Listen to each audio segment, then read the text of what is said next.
What up, guys? One Mr. Downtown Melo. You're listening to the Entertainment Report on iHeartRadio, live from Dubai for Monday, January 13th, 2020, delivering some major stories and trends going on in the world of entertainment and beyond. You can follow the show on Facebook, Twitter, or Instagram. Facebook.com/The Entertainment Report with Melo. That's RAYMELO. On Twitter at The Enter Report, or on Instagram at The Entertainment Report. You can listen to the show anytime you want on iHeartRadio. Just go to iHeart.com or your iHeart phone app, search for The Entertainment Report, and it'll take you to the page.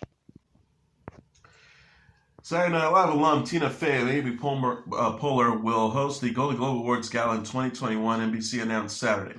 Fey, who starred in the network sitcom 30 Rock, and Poehler, who fronted the NBC's comedy Parks and Recreation, previously hosted the Golden Globes in 2012, 2013, and 2014. Comedian Ricky Gervais hosted the most recent edition of the prize presentation on Sunday. This was the fifth, and what Gervais insisted was the last time he emceed the event. The Hollywood Foreign Press Association bestows the Globes on deserving members of the film and TV industries. NBC on Saturday has ordered 3 more seasons of its medical drama New Amsterdam. Now in the second season, the show was inspired by Dr. Erica Meinheimer's nonfiction book, 12 Patients, Life and Death at Bellevue Hospital. Ron Edgold plays Dr. Max Goodwin, a physician with cancer who begins his tenure as the medical director of the United States' oldest hospital by firing the entire cardiac surgical staff because of shamefully high mortality and infection rates. Once the doctors clear the room, Goodwin earnestly asks the remaining department chairs, "How can I help?" then actually listens to their suggestions. Eggold told UPI last year about the show, which is set in New York. It's rooted in a real person's real experiences with different patients with a system larger than himself that doesn't function as well as it could. The fact that it's coming from a place of real life experience and discovery and things that Eric has learned makes the world more specific and more real and separates it from other medical dramas. Freema Agyeman, Jocko Sims, Janet Montgomery, Tyler Labine, and Ampon Keir also star in the show. Syfy has greenlit a TV series based on the Chucky horror film franchise. The cable network's Instagram account said Saturday, Chucky's back, and this time he's headed straight to your living room. Get ready for an all-new series coming to Syfy. No casting or premiere date has been announced yet, but Deadwood actor Brad Dourif is expected to return as the voice of the demonic doll in the TV show. The show is part of the franchise started by Don Mancini's 1988 movie Child's Play and spawned 6 sequels, most recently Cult of Chucky in 2017. A remake of the original film was released last June, with Mark Hamill lending his voice as the demonic toy. It co-starred Aubrey Plaza, Gabriel Bateman, and Brian Tyree Henry. Mancini was not involved with the remake. Mancini tweeted after the news of the show broke Saturday, "We're going for bloody but delicious rather than disgusting." He wrote another post, "Thank you so much to at UCP and at Syfy for partnering with us on Chucky's gory road to television." CBS has ordered a pilot for a series that will take place a year after the events of the film Silence of the Lambs. The show Clarice will focus on FBI agent Clarice Starling, who was played by Jodie Foster in 1981's Lambs and by Julianne Moore in the 2001 sequel Hannibal. Both films are based on novels by Thomas Harris and chronicle Starling's relationship with psychiatrist serial killer Hannibal Lecter. No casting has been announced yet for the TV show, which will be set in 1993. Jenny Lumet and Alex Kurtzman are executive producing Clarice. They said in a joint statement Sunday, "After more than 20 years of silence, we're privileged to give voice to one of America's most enduring heroes, Clarice Starling. Clarice's bravery and complexities have always lit the way, even as her personal story remains in the dark. But hers is the very story we need today. Her struggle, her resilience, her victory. Her time is now and always." Prequels to Silence of the Lambs include the film Hannibal Rising 2007 and Red Dragon 2002, and the TV series Hannibal, which aired from 2013 to 2015. Actor Justin Chambers announced he will leave the ABC medical drama Grey's Anatomy after 16 seasons on the show. Chambers, only one of the 4 original cast members to remain in the series regular for the 16th season, announced he will not be returning to the medical drama after last being seen in the 350th episode of Grey's Anatomy, which aired November 14th. Chambers said in a statement to Deadline, "It is no good time to say goodbye to a show and character to define so much of my life for the past 15 years. For some time now, however, I have hoped to diversify my acting roles and career choices. Chambers' exit was confirmed by ABC. Dr. Alex Karev, Chambers' character, was last seen leaving his position as the Chief of Staff and Chief of Surgery at the Pacific Northwest General Hospital to take care of his ailing mother. Chambers says, as I move on from Grey's Anatomy, I want to thank the ABC family, Shonda Rhimes, original cast members Ellen Pompeo, Chandra Wilson, and James Pickens, and the rest of the amazing cast and crew, both past and present, and of course the fans for an extraordinary ride. Grey's Anatomy has been renewed through season 17. Absolutely fabulous icon Joanna Lumley and bodyguard actress Keeley Hawes began work on ITV's six-part drama Finding Alice in London this week. The miniseries ensemble also includes Nigel Havers, Jason Mraz, Gemma Jones, Kenneth Cranham, and Sharon Rooney. Executive producer Nicola Schindler said in a statement, to have such a strong caliber of actors join the cast alongside Keeley to breath life into these complex characters is incredibly exciting, and I look forward to audiences meeting them. Roger Goldby and Simon Nye wrote the screenplay from the project based on an idea that developed with Hawes. Goldby is directing the first 3 episodes. A network news release says the program focuses on Alice's honest, raw, blackly comedic journey of grief, love, and life after the death of her husband, Harry. Season 5 of The Magicians is to debut on Syfy on Wednesday, starring Stella Mavi, Olivia Taylor-Dudley, Hale Appleman, Arjun Gupta, Summer Bishal, Rick Worthy, Jay Taylor, Brittany Curran, and Trevor Enhorn. The show is based on novels by Lev Grossman. It follows a group of friends as they discover their abilities and battle evil creatures who threaten to destroy their mythical world. The cable network said in the preview synopsis, last season magic was saved, but at a terrible cost. The life of Quentin Coldwater, who died heroically to save his friends and the world. Julia, Alice, Elliot, Margot, Penny, and their friends and frenemies must learn to navigate a world without him. Now a new threat has arisen, and a freeing magic, the balance tipped the other way, and there's too damn much of it. And as the Exodus builds, an apocalypse looms. Can the magicians get their act together to save the world without Q? FX is giving a glimpse of Fargo Season 4. The network released the first official trailer for the season Thursday, featuring Chris Rock as Lloyd Cannon, the head of a black crime syndicate. The preview shows Lloyd and his men challenging the Italian mafia for power in 1950s Kansas City. Lloyd, played by Rock, says, Italians, they're the past, we're the future, they just don't know it yet. Lloyd faces off with Justo Fada, played by Jason Schwartzman, the leader of the Italian mob who won't give up power without a fight. Season 4 co-stars Jesse Buckley, Timothy Oliphant, Andrew Bird, Jack Houston, Ben Whishaw, and Uzo Duba. Oliphant plays Dick Diffie Wickward, a detective who investigates the ensuing carnage. Rock discussed the show's dark humor at the Television Critics Association Winter Press Tour Thursday. The actor says, Fargo's funny like a Martin Scorsese movie. It's always within the characters and within the stories, so that's something I've always have to pay attention to. He added, the challenge is getting the part down, but getting a little of my personality in there. Fargo is inspired by the Coen brothers film of the same name. The series is created by Noah Hawley, with previous seasons starring Billy Bob Thornton and Martin Freeman, Kristen Dunst, and Patrick Wilson, and Ian McGregor and Carrie Coon. Season 4 premieres April 19th. Demi Lovato is making her TV return on the NBC series Will and Grace. The 27-year-old actress and singer arrived on the show Thursday as Jenny, a surrogate mom and cam girl. The episode shows Will, played by Aaron McCormick, and Karen, played by Megan Mullany, meeting Jenny Lovato for the first time.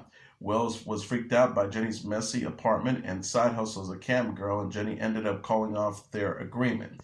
During a subsequent conversation with Karen, Will realizes he was being unfair and judgmental. He apologized to Jenny, who agreed again to carry his unborn baby. NBC shared a photo of Lovato and said during the episode, the post reads, welcome to the hashtag Will and Grace fam, Demi. Thanks for watching with us tonight, everyone. We'll see you next Thursday. News broke in August that Lovato would guest star in the third and final season of the Will and Grace revival. Lovato shared a photo of herself in November wearing a fake baby bump on set. Will and Grace co-stars Darren Messi and Sean Hayes. The series originally had an 8-season run on NBC from 1998 to 2005 and was revived in 2017. Will Grace marks Lovato's first TV role since Maya from Dusk Till Dawn, the series 2015. The singer largely stayed out of the spotlight in 2019, following her 2018 overdose and hospitalization. She discussed her personal struggles at the Teen Vogue Summit in November. Warner Bros. Said the first official Harry Potter flagship store is set to open in New York City this summer. The 20,000 square foot shop will sell merchandise inspired by the Harry Potter and the Fantastic Beasts books and films. It will be located next to the iconic Flatiron Building at 935 Broadway in Manhattan. Thus far, stores that sell wares found in J.K. Rowling's Wizardry World can only be found in theme parks, studio tours, and traveling exhibitions. Sarah Roots, the Senior Vice President of Worldwide Tours and Retails for Warner Brothers, said in a news release, "This will be the largest dedicated Harry Potter store in the world and will become a must-visit fan destination where Harry Potter enthusiasts can engage in interactive experiences and numerous photo opportunities as they step into the magic. We're very excited to be opening in New York. It is the ideal city in which to launch with so many dedicated Wizardry World fans. A cutting-edge retail environment, and a community that embraces innovative experiences." The 2016 Fantastic Beasts and Where to Find Them, a prequel to the Harry Potter story, takes place in 1920s New York. The play Harry Potter and the Cursed Child has been playing on Broadway since 2018. BBC One also announced this week that it is working with Warner Brothers and the London's Natural History Museum on a one-hour television special called Fantastic Beasts: A Natural History. Stephen Fry is hosting the program. Network news release said footage from the BBC Natural History Unit, extensive treasure trove of archive content alongside spellbinding scenes from the Fantastic Beasts films will show how closely real-world animals, mythological creatures, and Wizarding World beasts are intertwined. Neil Peart, the longtime drummer for the rock band Rush, died this week in California. The group announced Friday he was 67. Pierre died Tuesday in Santa Monica more than 3 years after being diagnosed with brain cancer. His family spokesperson Alien Mintz told CNN. Rush said in a Twitter post, "It is with broken hearts and the deepest sadness that we must share the terrible news that on Tuesday, our friend, soul brother, and bandmate of 45 years, Neil, had lost his incredible, brave 3.5-year battle with brain cancer. We ask that friends, family, and media alike understandably respect the family's need for privacy and peace at this extremely painful and difficult time. Those wishing to express their condolences can choose a cancer research group or charity of their choice and make a donation in Neil's name." Pierre became a part of the Canadian band in 1974, joining vocalist and bassist Geddy Lee and guitarist Alec Lifeson. The band, which had hits with Tom Sawyer, The Spirit of Radio, and Fly By Night, were inducted into the Rock and Roll Hall of Fame in 2012. Known as one of the greatest rock and roll drummers in history, Peart also enjoyed traveling. In 2006, he published a book about his travels through North America by motorcycle called Road Show Landscape with Drums. It was his fourth book after The Masked Rider, Cycling in West Africa, Traveling Music, The Soundtrack to My Life and Times, and Ghost Rider, Travels on the Healing Road. Rush announced plans to stop touring in 2016, shortly after finishing their R40 tour. In addition to other concerns, the band pointed to the physical demands of playing such an expansive drum kit for Pierre. Lifeson said at the time, his shoulders were hurting, his arms were hurting, his elbows, his feet, everything. He didn't want to play anything less than 100%. He was finding it increasingly difficult to hit that mark on this last tour. So all those things combined, I get it. I'm disappointed, and I think Geddy is very disappointed, and we'd love to continue this tour a little bit longer, but we're off now. Fellow rocker and drummer Foo Fighters Dave Grohl said the world lost a giant in the industry with Peart's death. He said in a statement to Rolling Stone, "An inspiration to millions, with an unmistakable sound who spawned generations of musicians like myself to pick up two sticks and chase a dream. A kind, thoughtful, brilliant man who ruled our radios and turntables not only with his drumming, but also with his beautiful words." Peart was 67. Pop star Ariana Grande has confirmed on Twitter that she is scheduled to perform at next month's Grammy Awards ceremony in Los Angeles. The gala honoring excellence in music is to air live from the Staples Center on CBS on January 23rd, or rather January 26th. Lizzo Needs the Field with 8 nods, followed by Billie Eilish and Lil Nas X with 6 nods each. Alicia Keys is hosting the event for the second year in a row. Blake Shelton and Gwen Stefani were previously announced as performers. Grande wrapped up her Sweetener concert tour and released her first live album in December. She was nominated for 5 Grammys, including Album of the Year for Thank You Next, which included the hit singles Thank You Next, 7 Rings, and Break Up With Your Girlfriend, On Board. Travis Scott and the rap collective JackBoys' Still Tell It CD is the #1 album on the U.S. album charts this week. Coming in #2 on the Billboard 200 roster dated Saturday is Roddy Ricch's Please Excuse Me for Being Antisocial, followed by Post Malone's Hollywood's Bleeding #3, Harry Styles' Fine Line at #4, and the Frozen 2 soundtrack at #5.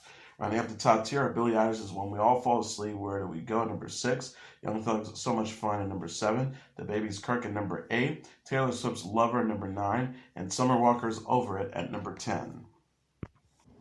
The World War I picture 1917 is the #1 movie in North America, earning $36.5 million in receipts this weekend, BoxOfficeMojo.com announced Sunday. The film, which has been in limited release since Christmas, won the Golden Globe for Best Motion Picture Drama 1 week ago. Star Wars The Rise of Skywalker was #1 for the last 3 weeks. Coming in #2 is Star Wars The Rise of Skywalker with $15.1 million, followed by Jumanji The Next Level #3 with $14 million, Just Mercy at #4 with $10 million, and Like a Boss at #5 with $10 million. Running at the top tier are Little Women at #6 with $7.7 million, Underwater at #7 with $7 million, Frozen 2 at #8 with $5.8 million, Knives Out at #9 with $5.73 million, and Spies in Disguise at #10 with $5.1 million. And that is your entertainment report for Monday, January 13th, 2020. I'm your host, Mr. Downtown Ray Melo. I'll be back tomorrow to deliver some major stories and trends going on in the world of entertainment and beyond. You can follow the show on Facebook, Twitter, or Instagram. Facebook.com/The Entertainment Report with Ray Melo. That's RAYMELO. On Twitter at The Enter Report, or on Instagram at The Entertainment Report. You can listen to this episode or any previous episodes of The Entertainment Report anytime you want on iHeartRadio. Just go to iHeart.com or your iHeart phone app, search for The Entertainment Report, and it'll take you to the page. Good night, and God bless you all.